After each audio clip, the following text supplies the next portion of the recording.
স্বাগতম। আজ আমরা শয়তানের ৬টি দুর্বলতা ও অক্ষমতা জানব। জিন মানুষের মতোই, কোথাও সে শক্তিশালী, কোথাও বড় দুর্বল।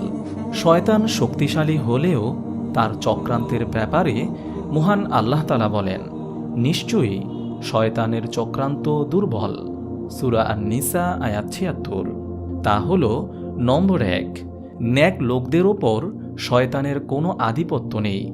শয়তানের শক্তি ও প্রতিজ্ঞা আছে, সে আদম সন্তানকে পথভ্রষ্ট করবে, কিন্তু সকলকে নয়। কিছু লোকের কাছে সে বড় মিসকিন ও দুর্বল।